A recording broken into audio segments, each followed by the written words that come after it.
My sister let me pay off her loans, then she humiliated me behind my back. So I made her regret ever accepting my help.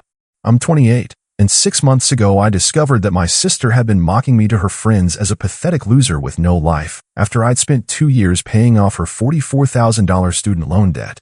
What she didn't know was that I'd kept detailed records of every payment, and when I finally decided to collect what she owed me, it destroyed her perfect life in ways she never saw coming. To understand what happened, you need to know about my relationship with my sister Lily and why her betrayal cut so deep. Lily is 3 years younger than me, and growing up, I was the protective older brother who always looked out for her. When kids at school bullied her for being shy, I'd step in and handle the situation. When she needed help with homework, I'd spend hours explaining math concepts and helping her write essays until she understood them completely. When she wanted to quit violin lessons because they were too hard, I convinced her to stick with it and even paid for extra practice sessions with money from my part-time job at the local grocery store. This pattern of me helping Lily continued throughout our childhood and teenage years. I'd drive her to friends' houses, cover for her when she missed curfew, and even lend her money for clothes and social activities when our parents said no to her requests. I genuinely enjoyed being the big brother she could rely on, and I took pride in her successes because I felt like I'd contributed to them. I've always been what you'd call financially responsible, probably to a fault. I worked through high school stocking shelves and bagging groceries, saved every penny I could, and graduated debt-free thanks to academic scholarships and careful budgeting throughout college. I chose a practical major in computer science, lived in the cheapest dorms, ate ramen more nights than I care to remember, and graduated with a 3.8 GPA and 0 student loan debt. By the time I landed my first job as a software engineer at 22, I'd already developed habits of saving, budgeting, and living below my means that would serve me well throughout my 20s. By age 25, I'd saved enough for a down payment on a modest house and had built up a solid emergency fund of about $60,000. I'm not rich by any means, but I'm comfortable because I make smart decisions with money and don't spend impulsively on things I can't afford. I drive a reliable used car that I bought with cash. I cook most of my meals at home, and I research every major purchase thoroughly before committing to it. Lily, on the other hand, chose what I can only describe as the expensive route through life. She decided to attend our state university, which was reasonable, but then made a series of costly choices that dramatically increased her education expenses. She lived in the most expensive dormitories available, chose meal plans that cost twice as much as the basic options, and studied abroad twice during her undergraduate years, once in Italy and once in France, at a cost of about $15,000 per trip. During her sophomore year, she changed her major from business administration to art history, which meant she had to take additional courses and extend her time in school. She also took out extra loans to cover living expenses because she preferred focusing entirely on her studies rather than working part-time jobs like I had done. She frequently justified these decisions by saying that college was an investment in her future and that she deserved to enjoy the full university experience. By the time Lily finished her 4-year degree, she had accumulated $44,000 in student loan debt with no clear career path and limited practical work experience. Our parents had helped as much as they could afford, contributing about $20,000 per year toward her education costs, but they weren't wealthy enough to cover the full expense of her choices, especially with all the study abroad programs and premium living arrangements she'd selected. When Lily graduated with her art history degree, the job market reality hit her hard. She moved back into her childhood bedroom at our parents' house and started working at a local art gallery for $28,000 per year. The work was part-time and inconsistent, with her income varying based on gallery sales and special events. Meanwhile, her student loan payments were $465 per month, which represented nearly 25% of her take-home pay after taxes. Within 6 months of graduation, Lily was completely overwhelmed by her financial situation. She was living paycheck to paycheck, unable to afford basic social activities with her college friends, and constantly stressed about making ends meet. The interest on her loans was accumulating faster than she could pay it down, and she'd calculated that at her current payment rate, it would take her 15 years to pay off the debt completely. Even worse, she'd end up paying over $70,000 in total due to interest compounding over that extended time frame. The breaking point came during a family dinner about 8 months after her graduation. Lily broke down crying at the table, explaining that she felt trapped and hopeless about her financial future. She talked about how her friends from college were starting careers, moving to new cities, and beginning independent adult lives while she was stuck living with our parents and barely scraping by financially. "I can't live like this, Ben," she said through tears. I can barely afford gas for my car after making my loan payments. I can't go out with friends, I can't save any money, and I'm never going to be able to move out of mom and dad's house. I feel like my life is on hold indefinitely. Watching my little sister struggle like that was heartbreaking. Despite the poor financial decisions she'd made during college, she was still the same person I'd always protected and helped throughout our lives. I also knew that our parents were feeling stressed about having her living at home indefinitely. They were too polite and loving to say anything directly, but I could tell they were worried about her becoming financially dependent on them long term. After thinking about her situation for about a week, I made what I believed was a generous and loving decision that would solve multiple problems at once. I offered to pay off her entire student loan debt, all $44,000, with the understanding that she'd pay me back gradually at 0% interest once she got her financial situation stabilized and her career established. I don't want you drowning in debt for the next 15 years, I told her during a private conversation in my living room. Pay me back when you can, at whatever pace works for your budget. No interest, no pressure, no specific timeline. Just focus on building your career and becoming financially independent. The relief and gratitude on Lily's face were immediate and overwhelming. She hugged me tightly and cried again, but this time from happiness and relief rather than despair. She told me I was the best brother in the world and promised that she'd pay me back as quickly as possible. She said she'd never forget how much I'd helped her and that she'd make sure to help me someday if I ever needed it. I wrote a check for $44,000 from my savings account the following week, which represented about 18 months of careful saving and budgeting on my part. It was a significant portion of my emergency fund, but I told myself it was an investment in my sister's future and our family's overall well-being. I also convinced myself that having the debt within the family was better than having it owed to an impersonal loan company that would charge high interest rates and have no flexibility if she encountered financial difficulties. The immediate results of paying off her loans seemed overwhelmingly positive and confirmed that I'd made the right decision.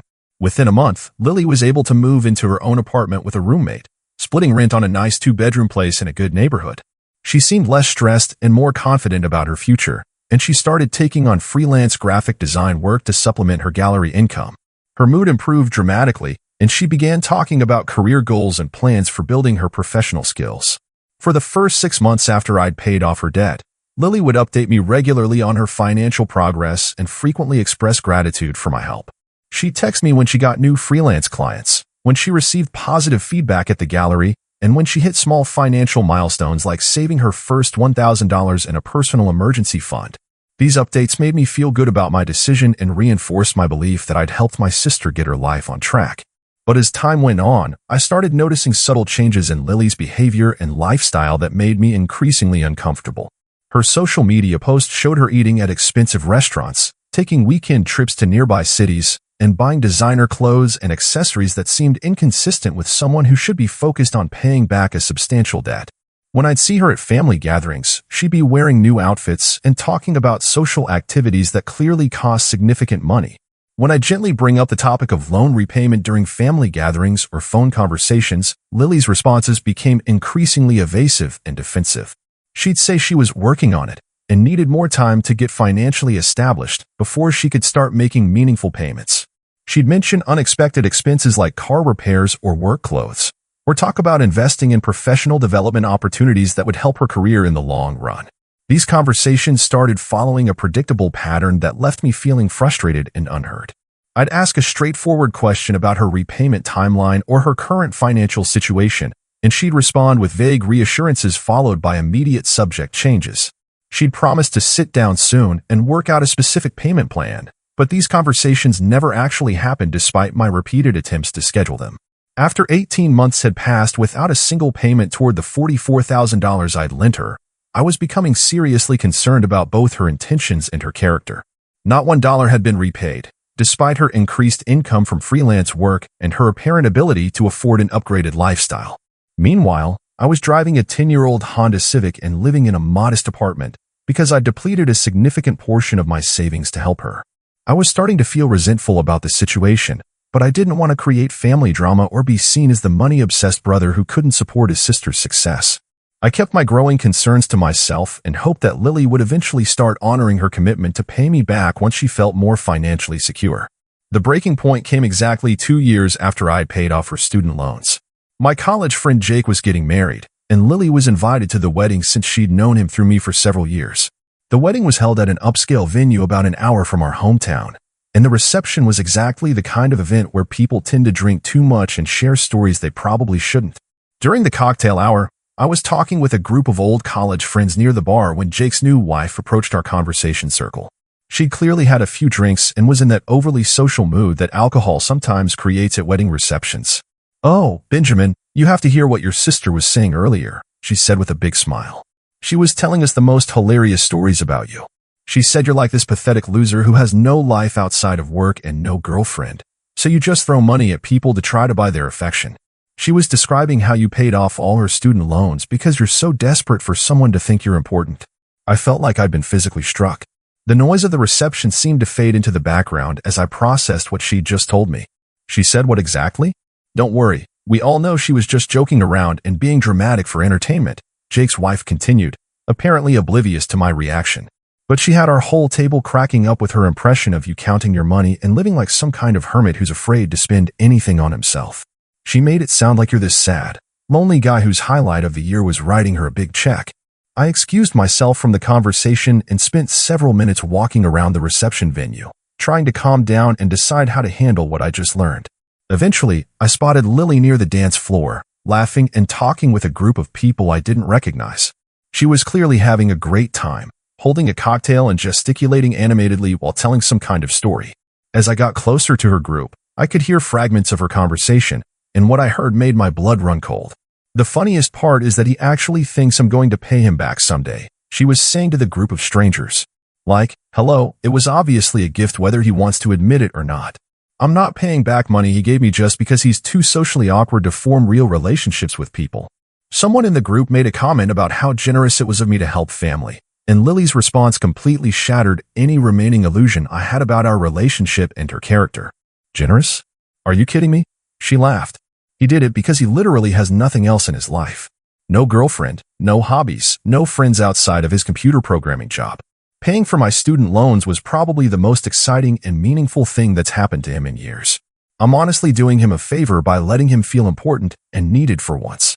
The group was laughing along with her story, clearly entertained by her portrayal of me as some kind of pathetic, socially inept loser whose generosity was actually evidence of my desperation for human connection.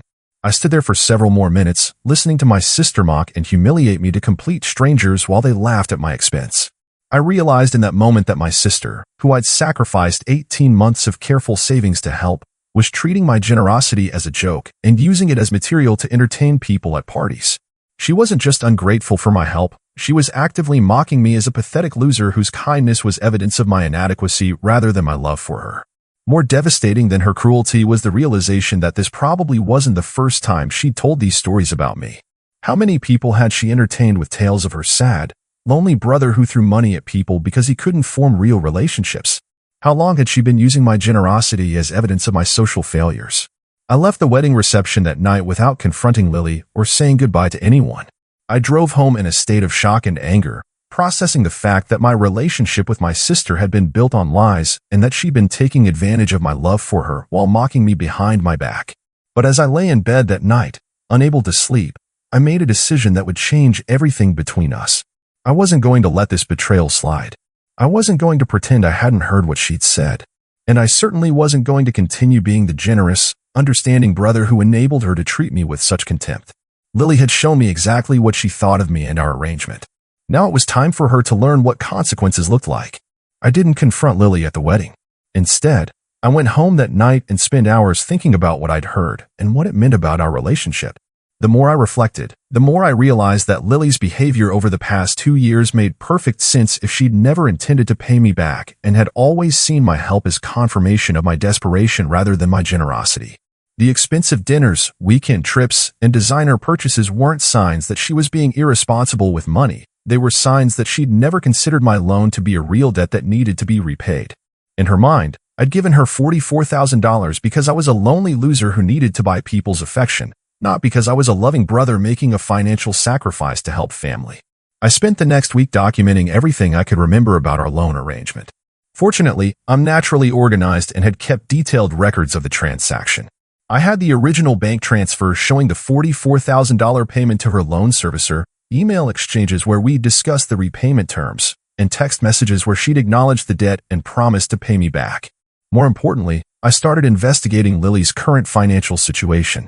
Through social media and conversations with family members, I pieced together a picture of someone who was living comfortably on a combined income of about $42,000 per year from her gallery job and freelance work. She'd been earning enough to make meaningful payments toward her debt for over a year, but had chosen to spend that money on lifestyle upgrades instead. That's when I decided to take action. Not out of spite or revenge, but because I'd enabled Lily's behavior long enough, and it was time for her to face consequences for treating my generosity with such contempt. I started by consulting with a lawyer about my options for recovering the debt. Since I had documentation of the loan agreement and her acknowledgement of the terms, I had a strong legal case for collection. The lawyer explained that I could pursue wage garnishment, asset seizure, or other legal remedies if Lily refused to cooperate with a repayment plan. But I decided to try a more personal approach first. I crafted a formal demand letter that laid out exactly what Lily owed me, included documentation of our original agreement, and gave her 30 days to propose a realistic repayment schedule or face legal action. The letter was professional but firm. I included a complete accounting of the $44,000 I'd paid, calculated that at a reasonable 5% annual interest rate she now owed approximately $48,400, and made it clear that her 2 years of non-payment and mockery had convinced me that voluntary repayment was unlikely without legal pressure. I also included printouts of some of her social media posts showing expensive purchases and trips, along with a note that these expenditures demonstrated her ability to make loan payments if she chose to prioritize her obligations over her lifestyle preferences. The final paragraph was the most important. Your recent comments about my motivations for helping you and your assumption that this debt would never need to be repaid have convinced me that our previous informal arrangement was insufficiently structured. Going forward, this will be treated as a standard loan with documented terms and legal enforceability. I sent the letter via certified mail to ensure she couldn't claim she'd never received it. Lily's response was immediate and explosive. She called me within hours of receiving the letter, screaming about how I was trying to destroy her life over money and accusing me of being vindictive and controlling. "You can't just decide to charge me interest now," she yelled. "That wasn't part of our original deal. Our original deal was that you'd pay me back when you could," I replied calmly. "It's been 2 years, and you haven't made a single payment. Meanwhile, you've been spending money on vacations and designer clothes while telling people I'm a pathetic loser who gave you money because I'm desperate for affection. I never said that. I heard you at Jake's wedding, Lily. I heard exactly what you said about me and our arrangement." There was a long silence before she tried a different approach. "Look, I'm sorry if I said some things I shouldn't have. I was drinking and trying to be funny. But this whole legal threat thing is crazy. We're family. Family doesn't mock each other to strangers after accepting massive financial help. Family doesn't treat generosity as evidence of pathetic desperation. And family certainly doesn't ignore debt obligations for 2 years while living beyond their means." The conversation ended with Lily hanging up on me, but I knew the message had been delivered. She now understood that I was serious about collecting what she owed me and that her 2 years of free riding were over. Over the next 2 weeks, I got calls from various family members who Lily had apparently contacted to pressure me into dropping my demands. My parents were particularly upset, asking how I could threaten my own sister with legal action over money. "I'm not threatening her," I explained to my mother. "I'm giving her the opportunity to honor the commitment she made when she accepted my help. If she chooses not to honor that commitment, then yes, I'll pursue legal remedies. But you know she can't afford to pay you back that much money. She can afford to take expensive vacations and buy designer handbags. She can afford to make loan payments if she chooses to prioritize her obligations over her lifestyle preferences." What my family didn't understand was that this wasn't really about the money anymore. It was about Lily learning that actions have consequences and that treating people badly eventually catches up with you. She'd spent 2 years taking advantage of my generosity while mocking me behind my back. It was time for that behavior to have real costs. 3 weeks after my demand letter, Lily came to my apartment unannounced. She looked exhausted and stressed in a way I'd never seen before. "We need to talk," she said. "I can't live like this anymore." "What specifically do you want to talk about?" "I'll start making payments, okay? I'll pay you back. Just drop the legal stuff and give me some time to figure out a payment plan." "What changed your mind?" She was quiet for a long time before admitting the truth. "I talked to a lawyer. He said you have a really strong case and that I could end up having my wages garnished or my assets seized if this goes to court. I can't afford to have that on my credit report." That conversation was the beginning of a repayment plan, but it was also the end of our relationship as I'd previously known it. Lily was no longer my little sister who I'd helped out of love. She was someone who'd taken advantage of my generosity and only agreed to honor her obligations when faced with legal consequences. We worked out a repayment schedule where she'd pay me $700 per month for the next 6 years to cover the principal plus reasonable interest. It was a significant portion of her income, but manageable if she eliminated the expensive lifestyle she'd been living at my expense. But even as we negotiated the terms, I could see the resentment in her eyes. She wasn't grateful for my willingness to work with her or apologetic for her behavior. She was angry that I'd forced her to face consequences for her actions. Lily has been making her monthly payments for the past year and a half, but our relationship remains fundamentally changed and will probably never recover. The first few payments came on time, but I could tell from her social media that the financial pressure was affecting her life significantly. No more expensive dinners, no more weekend trips, no more designer purchases. She'd moved to a smaller, cheaper apartment and was clearly living much more modestly than she had been during her 2 years of non-payment. More importantly, her attitude toward me had changed completely. The casual dismissiveness and mockery were gone, replaced by careful politeness that felt like she was walking on eggshells around me. Family gatherings became tense affairs where Lily would barely speak to me directly and would leave early whenever possible to avoid extended interaction. My parents were initially disappointed in how I'd handled the situation, but they couldn't argue with the results. Lily was finally taking responsibility for her financial obligations, even if it required legal pressure to make it happen. Over time, they've also started to understand the depth of her betrayal and the reasonableness of my response. "I just wish you could have worked this out without threatening her," my mother said during one conversation early in the process. "I tried working it out for 2 years," I replied. Lily chose to ignore her obligations and mock me to strangers instead. This is the consequence of that choice. The most significant validation came when other family members learned the full story of what Lily had been saying about me. Initially, some relatives had criticized me for being too harsh with my sister. But as word spread about her mocking comments and how long she'd been taking advantage of my generosity, public opinion shifted decisively in my favor. My aunt pulled me aside at a family barbecue 6 months into the repayment plan and said something that confirmed I'd made the right decision. "I had no idea Lily had been treating you that way. You did the right thing by making her face consequences." Someone needed to teach her that actions matter, and apparently her parents weren't going to do it. During a recent family dinner, Lily made a comment that revealed how she really feels about the situation. When someone mentioned a news story about student loan forgiveness programs, Lily said bitterly, "Some people are lucky enough to have their loans forgiven by the government. Others have family members who treat them like loan sharks over money they gave as gifts." That comment confirmed that Lily still doesn't understand what she did wrong. In her mind, I'm the villain who forced her to honor a debt she never really intended to pay. She sees herself as the victim of my unreasonable expectations rather than someone who took advantage of my generosity and faced appropriate consequences for that behavior. But that comment actually made me feel better about my decision. It proved that Lily hadn't learned anything meaningful from this experience and would have continued taking advantage of me indefinitely if I hadn't forced the issue through legal pressure. I also learned through family connections that Lily's social circle has changed dramatically since she can no longer afford to maintain her artificially inflated lifestyle. The people who used to laugh at her jokes about my pathetic generosity apparently aren't as interested in her company when she can't contribute to expensive group activities and weekend trips. She's been complaining that her friends don't invite her to things anymore, my cousin told me recently. Apparently, when you can't afford to split $150 dinner bills and weekend getaway costs, people stop including you in their social circle. There's poetic justice in that outcome. Lily lost friends because she couldn't afford to maintain the lifestyle she'd been funding with money that should have been repaying her debt to me. Meanwhile, I've been rebuilding my savings and have developed stronger relationships with family members who respect how I handled a difficult situation with integrity and appropriate boundaries. The experience taught me several important lessons that have made me a stronger and more discerning person. First, I learned that generosity without boundaries isn't kindness, it's enabling. By giving Lily $44,000 with no structured repayment plan and no consequences for non-payment, I created a dynamic where she could take advantage of my love without facing any real costs. Second, I learned that some people will always interpret kindness as weakness and generosity as desperation. Lily's mocking comments weren't just cruel jokes. They revealed her fundamental character and how she really viewed our relationship.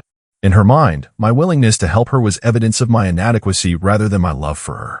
Most importantly, I learned to trust my instincts when something feels wrong in a relationship. I noticed Lily's expensive lifestyle and lack of payment progress months before discovering her true attitude toward our arrangement. I should have addressed those concerns directly instead of hoping she'd eventually do the right thing voluntarily. Lily still has 4.5 years left on her repayment schedule, and I doubt our relationship will ever recover from her betrayal and my response to it. She's never apologized for mocking me or acknowledged that her behavior was wrong. She's simply complying with the repayment terms because legal consequences forced her to do so. I'm completely okay with that outcome. I don't need her gratitude or acknowledgement to know I did the right thing. The $44,000 I lent her represented a significant personal sacrifice that deserved respect, not mockery. When she chose to treat my generosity with contempt and use it as entertainment material for strangers, she chose the consequences that followed. My savings account is steadily rebuilding, and I've learned to be much more careful about mixing family relationships with financial arrangements. I still help people I care about, but with clear terms, documented agreements, and realistic expectations about human nature and the potential for people to take advantage of kindness. The experience fundamentally changed how I view family relationships and personal boundaries. Some people think I was too harsh in enforcing the debt collection, but Lily had 2 years to honor her commitment voluntarily and chose instead to mock me while living beyond her means at my expense. Legal pressure was the only language she understood, and it's the only reason she's taking responsibility for her obligations now. What do you think? Was I right to hold my sister accountable for both her debt and her disrespectful behavior, or should family loyalty have trumped everything else? I sometimes wonder if there was a gentler way to handle this situation, but then I remember her describing me as a pathetic loser to strangers at a wedding, and I know I made the right choice.